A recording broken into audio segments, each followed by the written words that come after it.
Que a graça e a paz do Senhor sejam com todos. Hoje nós vamos conversar sobre essa briga, essa luta centenária, milenar, entre Israel e a chamada Palestina. Quando tudo começou? Que luta é essa? Para entender isso, é uma questão muito complexa. Nós temos que voltar primeiramente a Abraão e aos seus filhos. Abraão veio de Ur da Caldeia, cidade onde hoje é o Iraque, na antiga Mesopotâmia, e ele foi chamado por Deus para ir a uma terra que Deus daria a ele, Abraão, e aos seus descendentes. Essa terra era chamada Terra de Canaã, que abrigava desde o deserto do Sinai até o Líbano. E neste meio desta terra havia um grupo de pessoas chamados de filisteus, que habitavam a Filístia. Israel dominou essa região e Israel é descendente de Abraão. Israel é formado por 12 tribos. Essas 12 tribos são os 12 filhos de Jacó. Jacó era neto de Abraão. Deus prometeu que daria a terra aos descendentes de Abraão. Abraão não tinha filhos. A sua esposa Sara era estéril. E ele já era idoso, Sara também. E mesmo assim, ele creu. E Sara, tentando ajudar a Deus, pegou uma concubina de Abraão, uma empregada que Sara tinha, e Sara disse: deite com o meu marido e dê filhos a ele. E assim foi feito. E ela deu à luz a um filho, o nome dela era Agar, e esse filho, chamado de Ismael, filho de Abraão, ele é o pai dos povos árabes. Mas este não era o filho da promessa. De acordo com a palavra de Deus, a Bíblia Sagrada, o filho da promessa tinha que ser filho de Sara e Abraão. Então, Deus abençoou Sara e mandou um anjo dizer a Abraão e a Sara que eles teriam um filho mesmo na velhice. Sara sorriu. E aí, quando esse menino nasceu, o nome dele foi Isaac, em hebraico, Isaac, em português, que significa riso. Este Isaac, este sim, filho da promessa, ele teve 2 filhos, Esaú e Jacó foi o pai de 12 filhos. Esses 12 filhos deram origem ao que hoje chamamos de povo de Israel, ou povo judeu. O povo judeu em si são os descendentes diretos de Judá, um dos filhos de Jacó. E esse povo judeu detém sobre si a promessa de Abraão. É por isso, meu querido, minha querida, que mesmo que você não admire o povo judeu, não goste do povo judeu, não defenda o povo judeu, você não pode negar que onde o povo judeu planta o pé, ele prospera. Onde os judeus vão, eles prosperam. E prosperam por quê? Porque são trabalhadores, porque sabem angariar recursos e riquezas, mas principalmente porque a bênção do Senhor, proferida em cima de Abraão, alcança os seus descendentes até ao dia de hoje. Mas essa luta especificamente entre Israel e os palestinos começou no ano 70 da nossa era. Nós estamos em 2025. Então, há 1980 anos atrás, nós temos uma rebelião do povo judeu contra os romanos, que dominavam Israel naquele tempo, no ano 70, mais ou menos 40 anos depois da morte de Cristo. E quando os judeus se rebelaram, Roma enviou os seus soldados, dirigidos, comandados por um general chamado Tito. Esse general, pouco tempo depois, se tornaria imperador também. Mas na época, no ano 70, ele era general, comandou as tropas romanas que destruíram, acabaram com a rebelião. Mataram todos os rebeldes judeus que se aglomeraram em Massada, em uma fortaleza, e eles destruíram essa rebelião, mataram os rebeldes, e o imperador, para punir o povo judeu, ele espalhou todos os judeus por todo o império, expulsando os judeus de Israel. Essa expulsão dos judeus da sua terra é chamado de diáspora. E nessa diáspora, os judeus foram espalhados pelo norte da África, pela Europa e alguns países, como a Rússia, por exemplo. E onde eles foram, eles prosperaram. Só que a terra de Israel ficou vazia, porque os judeus foram expulsos pelos romanos. Ali, no ano 70, os romanos mudaram o nome de Israel. Passou a chamar aquela terra não mais de Israel, mas de Síria Filistina, que depois ficou sendo chamado de Palestina. Essa Palestina, esse povo palestino até o ano 70, não há registro desse nome na história.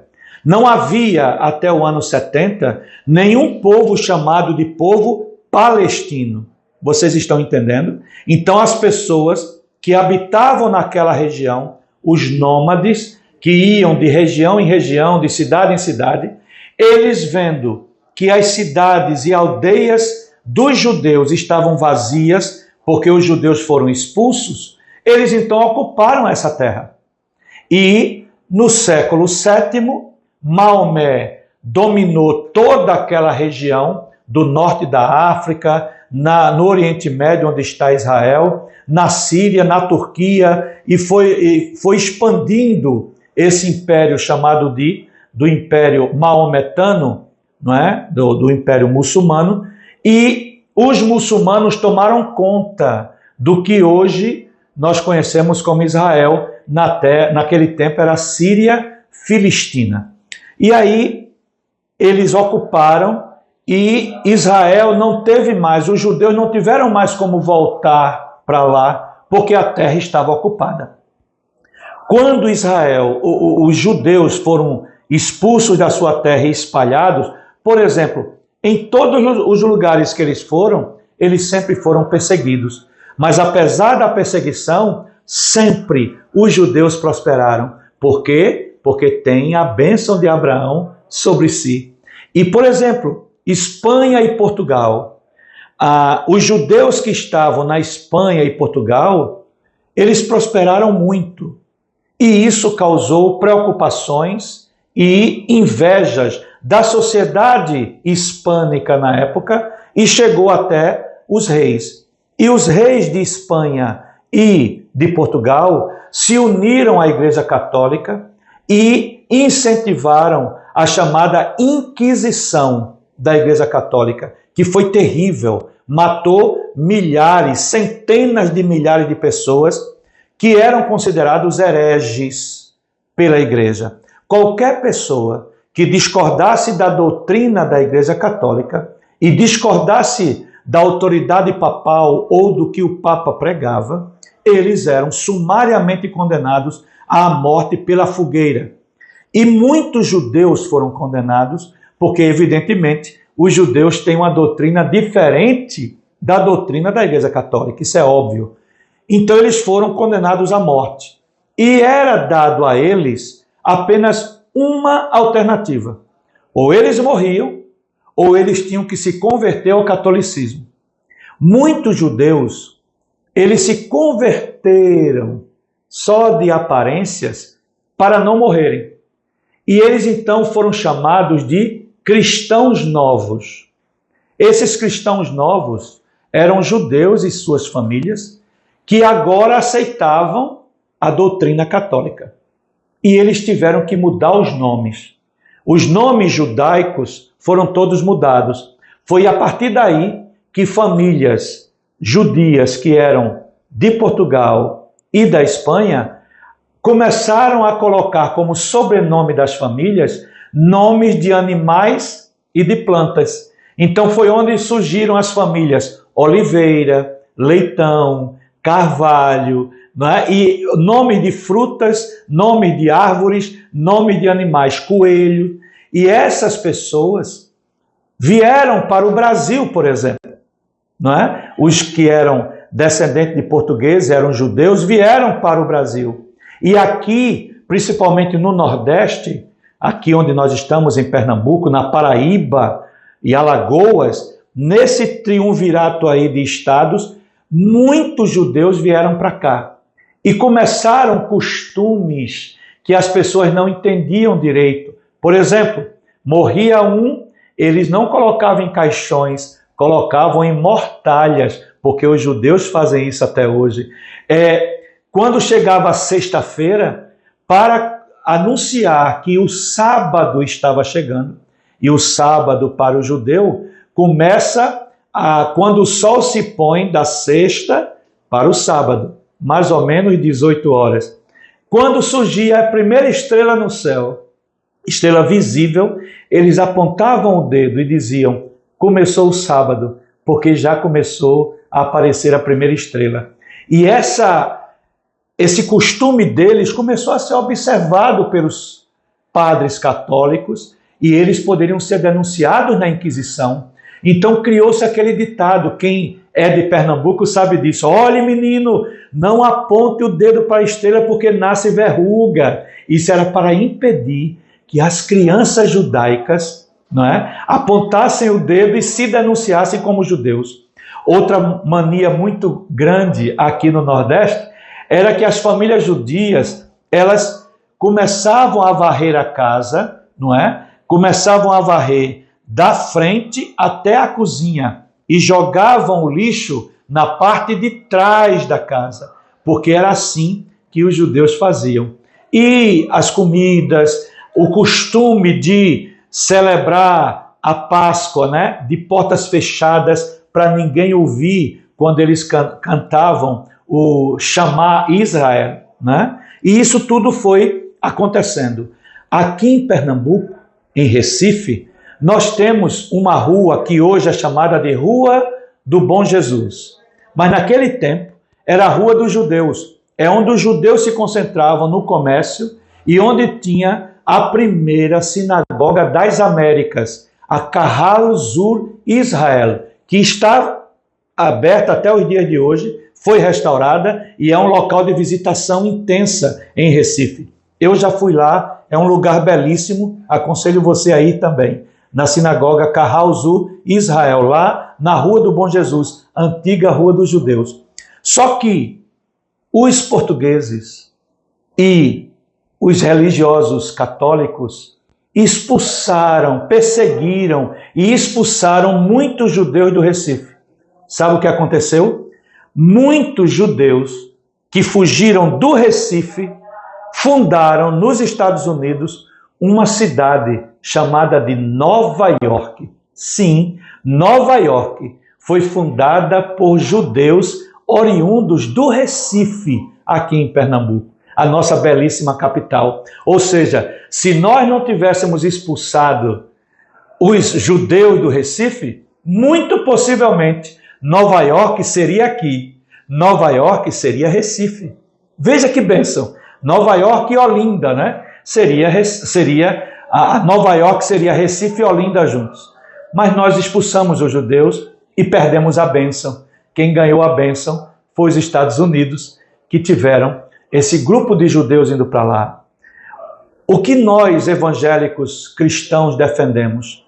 Nós defendemos o direito legítimo de Israel de tomar posse da terra que é deles desde os tempos bíblicos. Desde os tempos antes dos romanos existirem, Israel já estava naquela terra. Nós não somos favoráveis a guerras, nem a massacres de civis ou crianças de ambos os lados. Não. Nós somos pela paz. Jesus disse que bem-aventurados os pacificadores, eles serão chamados filhos de Deus. Nós somos pacificadores. Entendemos que há lugar para os palestinos e há lugar para os judeus. E qual seria o lugar ideal para os palestinos? Se nós estivéssemos no mundo ideal, os palestinos deveriam habitar na Jordânia, que também é um país novo, que surgiu depois da Primeira Guerra Mundial, e que esse país nunca existiu. Nunca existiu um país chamado Jordânia na história do Oriente Médio. Então esse país, que é novo, poderia abrigar os palestinos e aqueles que hoje habitam em terras que são historicamente de Israel.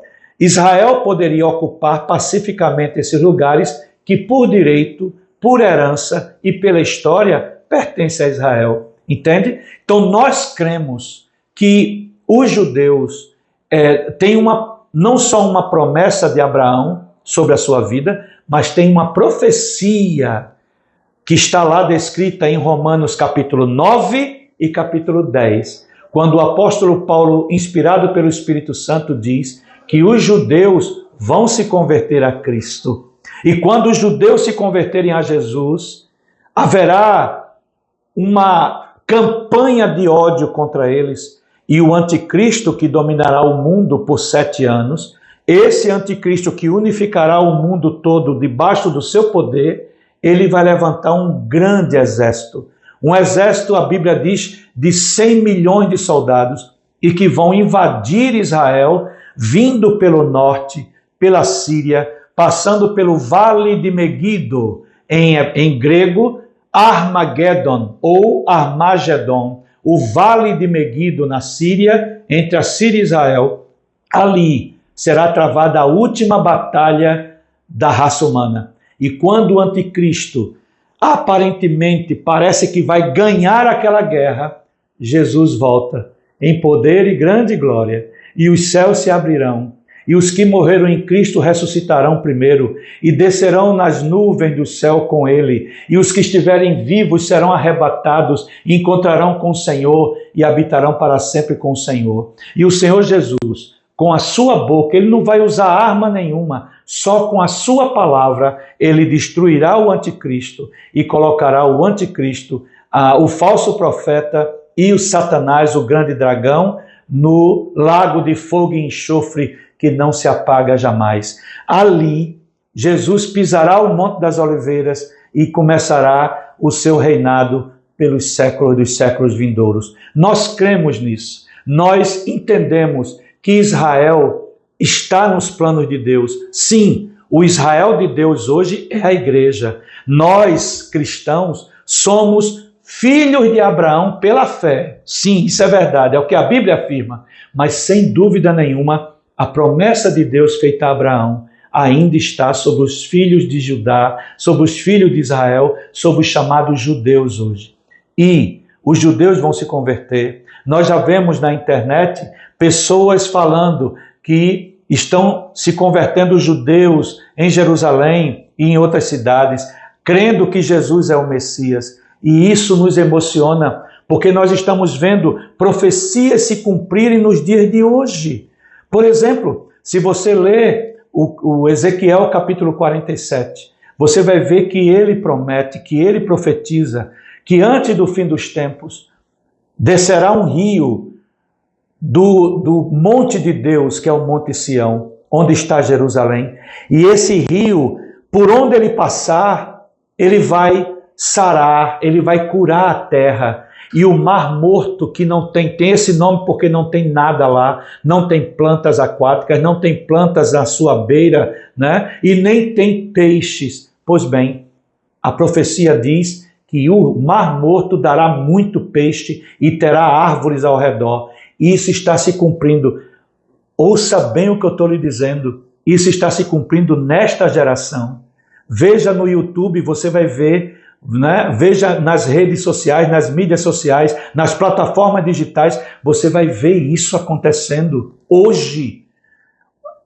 Tem um rio subterrâneo que desce de Sião, do Monte Sião, que é Jerusalém, e chega até o Mar Morto, e está criando lagoas chamadas de bolaines. Esses bolaines são água doce que estão mudando o teor de sal do Mar Morto, de tal maneira que o Mar Morto hoje já tem trechos nele com peixes, com camarões, com crustáceos, com plantas aquáticas. Já temos na beira do Mar Morto, nós temos tamareiras que estavam mortas há 2000 anos, desde o tempo de Jesus, e que agora estão frutificando tâmaras, não mais esperando 80 anos para dar uma frutada de tâmaras. Não é como os árabes dizem, quem planta tâmaras não come tâmaras, porque uma tâmara só vai brotar e frutificar depois de 80 anos, mas as tamareiras do Mar Morto